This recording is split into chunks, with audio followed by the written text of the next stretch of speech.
Je n'aurais jamais imaginé qu'une simple lettre puisse changer le cours de mon existence. Ce matin-là, gris et froid, alors que le vent s'insinuait par les fentes des fenêtres et que les nuages menacèrent de s'écrouler, ma mère me remit une enveloppe jaunie, scellée avec de la cire rouge. Ses mains tremblantes et son regard mêlant espoir et crainte en disaient un long. Notre destin était sur le point de changer. Moi, Amélie, j'avais toujours lutté pour maintenir notre modeste foyer, et cette lettre, avec la promesse d'un nouvel emploi, était le salut que nous espérions tant. La missive annonçait que j'avais été engagée comme nourrice au réputé château de Valclair, un symbole de pouvoir et de tradition pour beaucoup. Mais pour moi, cela représentait surtout une chance de recommencer. En arrivant devant les imposantes portes du château, je fus frappée par un mélange d'étonnement et d'appréhension. Les hautes tours et les murs robustes, taillés dans des pierres noires qui semblaient absorber la lumière du jour, s'élevaient majestueusement, comme si elles renfermaient des secrets millénaires. Chaque pas que je faisais résonnait dans les couloirs humides, comme si les rêves et les angoisses de ceux qui avaient vécu ici chuchotaient encore à mon oreille. Dès l'entrée, un homme au visage austère, marqué par les années et le silence d'un gardien éternel, me conduisit à travers un étroit couloir jusqu'à un petit salon de réception. C'est dans cette pièce, chargée d'histoires et de mystères, que je rencontrai Claire, une jeune servante dont le sourire doux cachait une prudence qui dépassait son âge. D'une voix basse, elle me prévint. « Vous vous en sortirez bien, mais jamais, sous aucun prétexte, ne regardez directement dans les yeux du prince, trop longtemps. » Bien que ces mots aient eu un ton de plaisanterie, je ressentis un frisson inexplicable en les entendant, comme s'ils annonçaient des événements qui tisseraient le destin de nous tous. Ma petite chambre, simple et modeste, se trouvait au bout d'un couloir qui s'ouvrait sur un jardin intérieur. Pendant que j'organisais mes quelques affaires, un son lointain de rire attira mon attention. Je regardais par la fenêtre, et bien que le jardin parût apparemment désert, avec de grands arbres dansant au gré du vent, les rires persistaient, comme s'ils venaient de quelques recoins du passé. Cet après-midi-là, alors que je flânais dans le labyrinthe des couloirs, je tombais sur sa première apparition, le prince Alexandre. Il se tenait immobile, adossé à une porte entr'ouverte, vêtu d'un uniforme impeccable et arborant des yeux d'un bleu glacial qui, bien que profond, ne révélait aucune émotion. Sa voix, lorsqu'il s'adressa à moi, fut aiguisée et autoritaire. « Luc vous attend. Prenez soin de lui et soyez discrète. » C'est là, dans l'un des appartements discrets du château, que je rencontrai Luc, le garçon dont les pas silencieux et le regard triste semblaient apporter un fardeau qu'aucun être, aussi innocent, ne devrait porter. Assis près de la fenêtre, les jambes croisées et les doigts absorbés par une ancienne poupée en bois, il réagit à peine à mon arrivée. « Bonjour Luc, je m'appelle Amélie et je suis ici pour prendre soin de vous, » dis-je avec toute la douceur que je pouvais rassembler, même si ma voix tremblait légèrement. Il me fixait, avec un mélange de méfiance et de solitude, pendant un bref instant, laissant le silence parler pour lui. Cette nuit-là, au milieu du silence oppressant du château, j'entendis des pas rythmés dans le couloir, des pas prudents, comme si quelqu'un voulait éviter d'être remarqué. En ouvrant la porte pour enquêter, je ne découvris que le vide et la sensation persistante d'une présence invisible. Je retournai dans mon lit, essayant de me convaincre qu'il ne s'agissait que d'illusions causées par la fatigue. Mais le mystère entourant Alexandre et sa douleur énigmatique ne me quittaient pas. Au fur et à mesure des jours, je compris qu'Alexandre était un homme de contraste. De l'extérieur, sa posture était impeccable, ses pas assurés, et le silence qui l'accompagnait imposait respect et distance. Pourtant, quelque chose dans son regard révélait les sombres secrets d'un passé tourmenté. Lors d'une brève rencontre fortuite dans le couloir, Claire me confia « Il n'a pas toujours été ainsi. Te souviens-tu quand le prince souriait ?» Je ressentis une curiosité croissante, mais les mots restèrent en suspens, et Claire détournait le regard comme si elle craignait de provoquer des souvenirs interdits. Une fois, en passant par le salon principal, je tombai sur Alexandre debout devant un grand portrait. La femme qui y figurait, au regard tendre et au sourire accueillant, se tenait aux côtés d'un garçon qui, à ce moment-là, semblait être une image de Luc jeune. Alexandre fixait le tableau, les poings serrés, comme si la peinture évoquait des souvenirs douloureux et des culpabilités non exprimées. Ne sachant pas comment réagir, je poursuivis mon chemin, mais l'inquiétude s'installa dans mon cœur. Luc, de son côté, semblait également prisonnier de ce silence infranchissable. Un après-midi paresseux dans le jardin, alors que je l'invitais à jouer, il me demanda, avec la candeur percutante d'un enfant, « Tu crois que mon père m'aime ?» Cette question paralysa mon esprit un instant. J'essayai de répondre avec confiance. Bien sûr que oui. Il a simplement une manière différente de montrer son affection. Mais le garçon murmura « Ça n'a pas l'air. Il ne me parle jamais. » Ces mots, simples et directs, résonnèrent en moi et éveillèrent une détermination.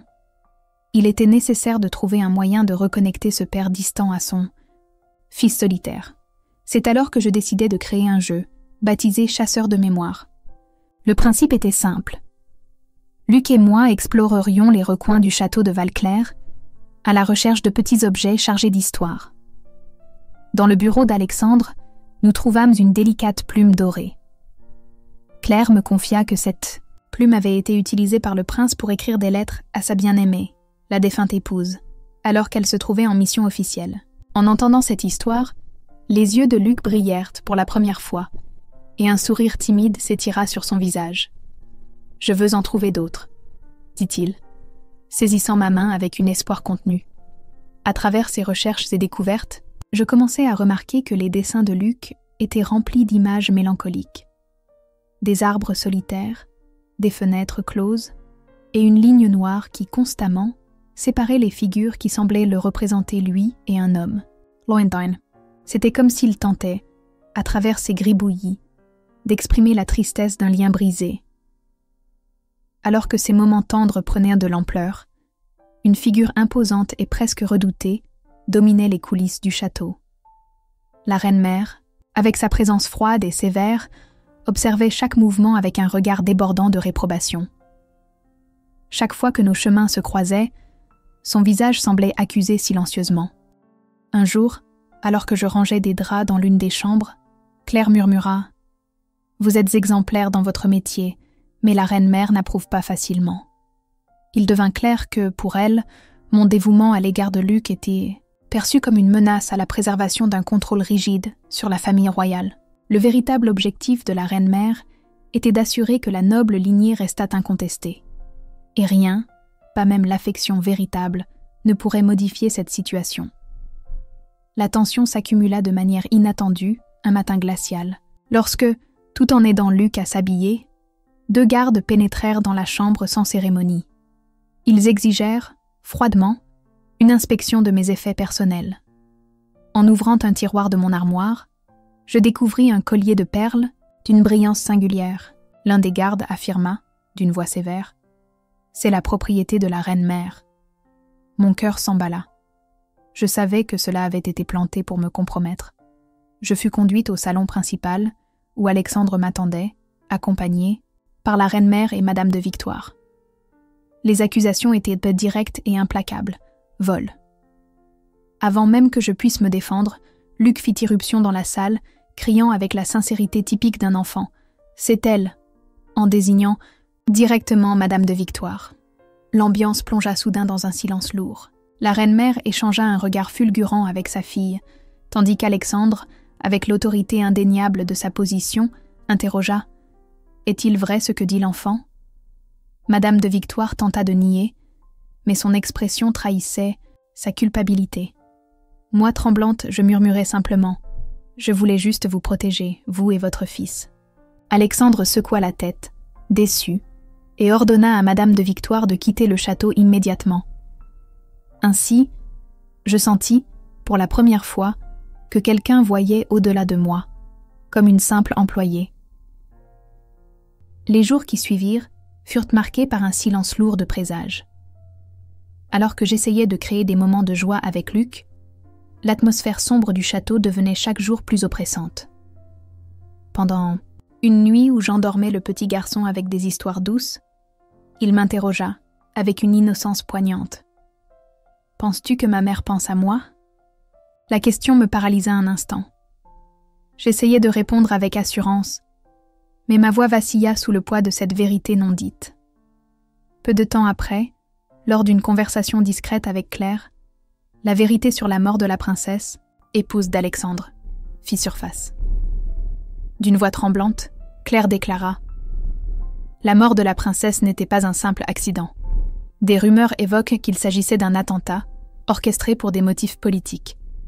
La bien-aimée princesse, si chérie par le peuple, suscitait l'envie de certains qui aspiraient au pouvoir absolu. » Ces mots me saisirent d'un frisson qui ne se dissipait pas. Si Alexandre savait cela et restait silencieux, combien de secrets reposaient encore sous le poids des traditions du château de Valclair? Déterminé à comprendre et, peut-être, à percer ces mystères, je décidai de confronter Alexandre le lendemain matin. Je le trouvai dans le jardin, observant Luc jouer, seul, absorbé dans ses pensées. Avec courage, je lui demandai « Pourquoi personne ne parle véritablement de votre épouse ? Pourquoi le passé demeure-t-il un secret redouté ?» Alexandre détourna le regard pendant quelques instants, et dans un soupir presque imperceptible, il répondit « La vérité, Amélie, est une douleur qui ne doit pas toujours être dévoilée.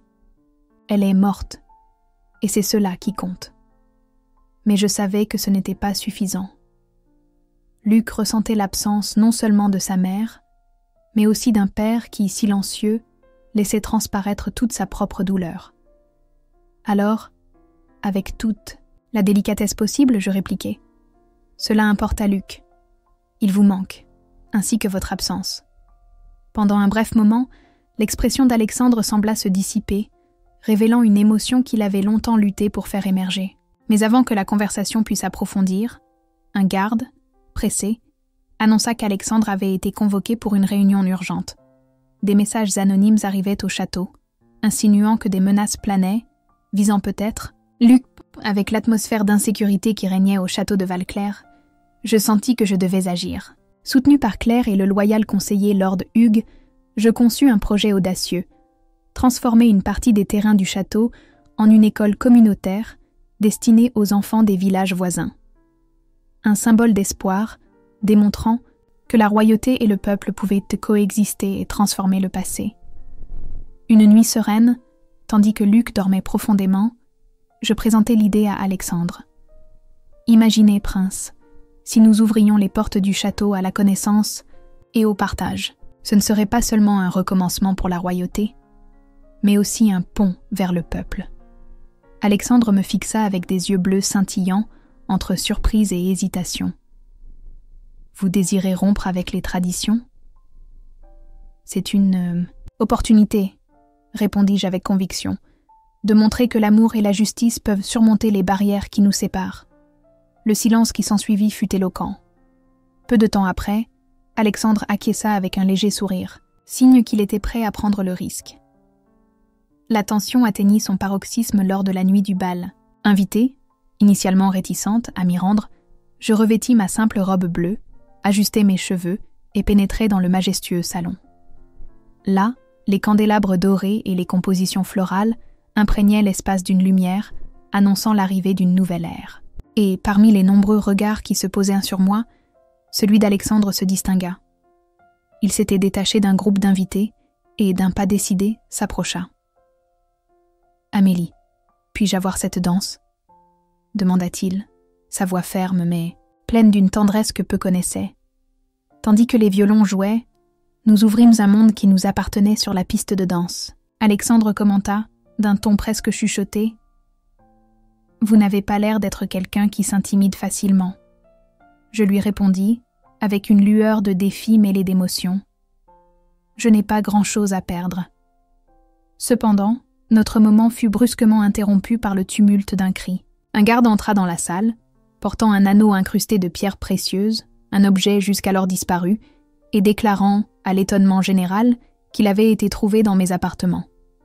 La salle sombra dans un silence complet, et, encore une fois, j'étais accusée injustement. Avant que je ne puisse protester, Alexandre leva la main, faisant taire le garde d'une autorité qui semblait balayer les doutes. C'est absurde. Je suis certain qu'elle n'a rien à voir avec cet incident. Sa défense, ferme et passionnée, fit même reculer la reine-mère, momentanément intimidée par la conviction dans sa voix. Après le tumulte, tandis que je marchais seule dans le jardin sous la douce lumière de la lune, je trouvai Alexandre près de la fontaine, où l'eau murmurait des histoires anciennes. Il se tourna vers moi, ses yeux révélant désormais une vulnérabilité rare. « Merci, Amélie », dit-il doucement. Je n'aurais jamais soupçonné que quelqu'un puisse comprendre la douleur que je porte. Ces mots résonnèrent dans le silence de la nuit, et à cet instant, je réalisai que son regard, autrefois froid et distant, débordait maintenant d'une promesse de protection et de confiance. Mais avant que quelque chose de plus ne puisse être dit, il murmura « Bonne nuit, Amélie », et il s'éloigna, me laissant avec la sensation que, pendant un bref moment, nos âmes s'étaient effleurées. Dans les jours qui suivirent le bal, le climat au château de Valclair restait chargé de tension. Des messages anonymes alertaient « Tant que vous romprez avec les traditions, personne ne sera en sécurité ». Pourtant, je gardais mon attention sur Luc, essayant de créer des moments de joie au milieu du tumulte des secrets et des intrigues. Pendant un après-midi lumineux, dans le jardin, tandis que je dessinais, Luc me demanda innocemment « Penses-tu que ma mère pense à moi ?» J'ai tenté de répondre avec la fermeté que je m'efforçais de cultiver, mais mes mots vacillèrent face à la vérité ignorée. Une nuit solennelle, Claire frappa à la porte de ma chambre et avec un regard sérieux, me confia « Amélie, tu dois savoir quelque chose. La mort de la princesse n'a pas été le fruit du hasard. Il y a des rumeurs selon lesquelles il s'agissait d'un attentat, quelque chose orchestré pour des raisons politiques. Elle était aimée du peuple, mais cela dérangeait certains à la cour. Mon cœur s'accéléra face à cette révélation. Si Alexandre savait cela, pourquoi maintenir le silence? Et combien de mystères se cachaient encore derrière les murs de ce château? Déterminée à affronter ces vérités, le lendemain matin, je m'approchai d'Alexandre, qui observait Luc jouer dans un recoin du jardin. Avec courage, je parlais « Pourquoi le secret sur votre épouse persiste-t-il? Pourquoi le passé est-il traité comme quelque chose de prohibé ?» Les yeux baissés et un soupir contenu, il répondit « La vérité, Amélie, est une douleur qui nous retient. Elle est morte, et cela devrait mettre fin à la conversation. Mais cela compte pour Luc, rétorquai-je, avec la tendresse de celle qui connaît l'absence. Il ressent son manque, ainsi que le vôtre. Pendant un moment, je vis le visage d'Alexandre se fissurer, comme si mes mots avaient atteint un recoin caché de son âme. Néanmoins, cette brève intimité fut interrompue par l'arrivée précipitée d'un garde, annonçant qu'Alexandre avait été convoqué pour une réunion. Les menaces continuaient, et maintenant Luc en était le centre. L'atmosphère au château se transforma. Les gardes patrouillaient avec une rigueur accrue dans les couloirs, et les portes autrefois ouvertes à la lumière du jour se fermaient maintenant comme une barrière contre le danger imminent. Consciente que je ne pouvais rester inactive, je décidai, avec le soutien de Claire et du fidèle Lord Hugues, de présenter officiellement à la cour le projet de l'école communautaire.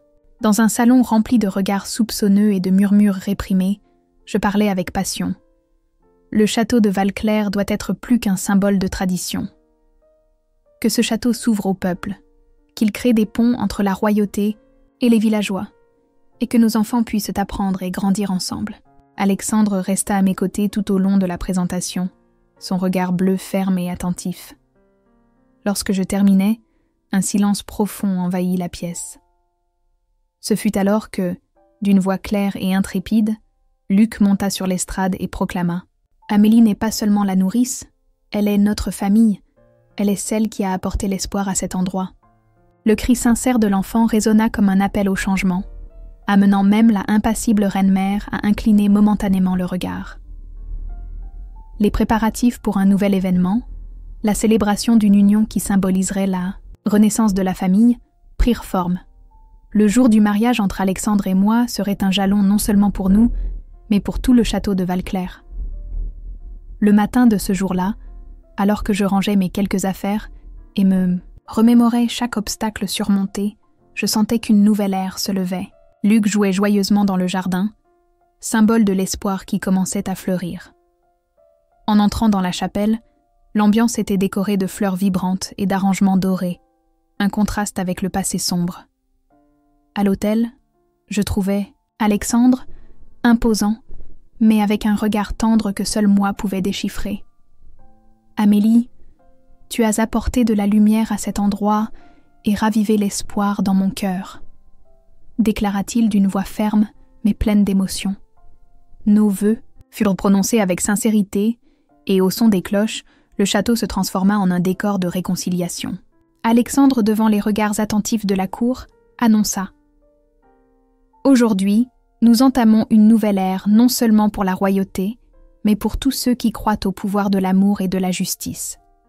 Le château de Valclair s'ouvrira au peuple et l'école communautaire sera le premier pas vers cette transformation. » Même la reine-mère, avec son regard de glace, semblait céder face à la force du changement. Madame de Victoire, maintenant isolée, était un rappel des vieux temps qui, lentement, allaient céder la place à un avenir plus inclusif. Au cours de la réception, tandis que rires et danses emplissèrent la salle, Alexandre s'approcha à nouveau, cette fois sans hésitation. Avec un geste empreint de tendresse, il dit « Amélie, tu as non seulement transformé ce château, mais aussi moi. Aujourd'hui, je sens que je peux affronter toutes les ombres tant que tu es à mes côtés. Et c'est ainsi, au milieu des danses et des sourires d'enfants, que la nouvelle famille se solidifia. » Luc, avec cette lueur récemment découverte dans les yeux, courait à travers les corridors et se permettait des moments de pure joie, tandis qu'Alexandre et moi marchions ensemble dans le jardin. Lors d'une dernière conversation, au crépuscule, il demanda « Te souviens-tu de la façon dont cet endroit était sombre lorsque tu es arrivé ? Je savais que, sous toute cette obscurité, il y avait une étincelle de lumière attendant d'être réveillée, » répliquai-je, ressentant la douce brise caresser nos visages. Alors que le soleil se couchait, teintant l'horizon de tons chauds et orangés, je compris que, malgré les défis et les secrets qui pourraient encore émerger, l'amour et l'espoir avaient enfin trouvé un foyer au château de Valclair. Et ainsi, la nourrice, maintenant partie intégrante de la famille, et le prince, marqués par des douleurs et la détermination d'un nouveau départ, avancèrent, main dans la main, prêtes à affronter ce que le destin leur réservait. Aujourd'hui, je me souviens de chaque moment avec gratitude et la certitude que l'amour véritable possède la force de briser les barrières, de transformer les âmes et d'unir les cœurs. Le château de Valclair, qui abritait autrefois uniquement des ombres et des traditions immuables, se dresse désormais comme symbole de renouvellement, où le courage, la justice et surtout l'amour trouvent toujours le chemin du retour, même dans les recoins les plus obscurs.